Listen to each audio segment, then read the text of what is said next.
il y a une anecdote moi, que j'aime bien, c'est que un jour à la radio, j'entendais Lilian Thuram, qui est un footballeur. Alors, je ne suis pas du tout fanatique de football, hein, je vais te rassurer, à part que j'ai un fils comme ça, mais moi pas du tout. Mais je trouvais qu'il disait quelque chose d'intéressant. Il disait, mais vous les Blancs, vous pensez que, entre guillemets, vous êtes à l'origine de l'espèce humaine. Et bien moi je vais vous dire, disait-il, vous vous trompez.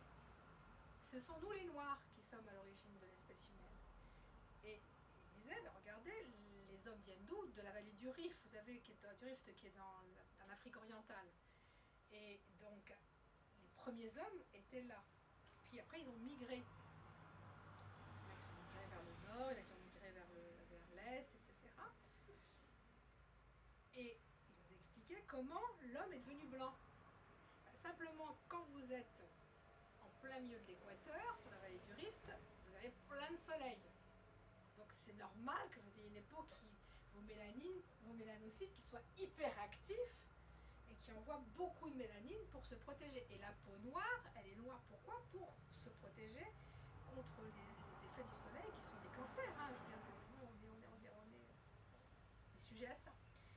Sauf que quand vous allez de plus en plus vers le nord, il y a de moins en moins de soleil. Parce que là, vous êtes d'accord. Je vois que Bernadette à Toulon, elle connaît bien le soleil aussi.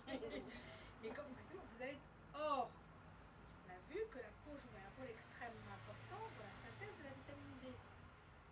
Quand vous avez peu de soleil, si vous avez une peau qui est trop bronzée, vous allez mal synthétiser la vitamine D puisque les rayons ne vont pas suffisamment pénétrer puisque la mélanine est là comme barrière.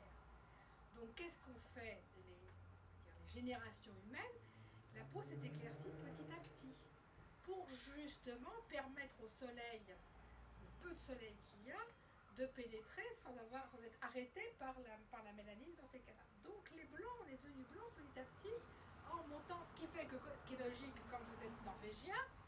Là, vous avez franchement pas beaucoup de soleil, j'ai un fils qui habite Oslo, donc je peux vous dire. Là, vous vous retrouvez avec une peau hyper blanche, avec des cheveux très blonds et des yeux bleus. C'est normal, c'est pareil, c'est du bon sens. Donc ça veut dire que quand un blanc, ou un blond on va dire à ce moment-là, va s'exposer au soleil, il a peu de protection par rapport au soleil, contrairement aux noirs qui sont habitués ça. Alors, on peut après petit à petit habituer sa peau et la rendre un peu plus, les mélanocytes un peu plus actifs, mais n'empêche que, de même que les noirs qui ont des peaux qui sont habitués à quoi? Au soleil et à l'humidité pour beaucoup, parce que alors, les tropiques, souvent c'est assez équatorial, c'est humide. Vous les imaginez quand ici ils ont des peaux dans un état qui est dramatique parce que justement elles manquent d'humidité, donc elles sont très vite sèches parce qu'elles sont habituées tellement à être dans un environnement, donc elles produisent beaucoup plus de sébum ici parce que justement ils n'ont pas cette hygrométrie dans laquelle ils sont habituellement et qui est équilibrante.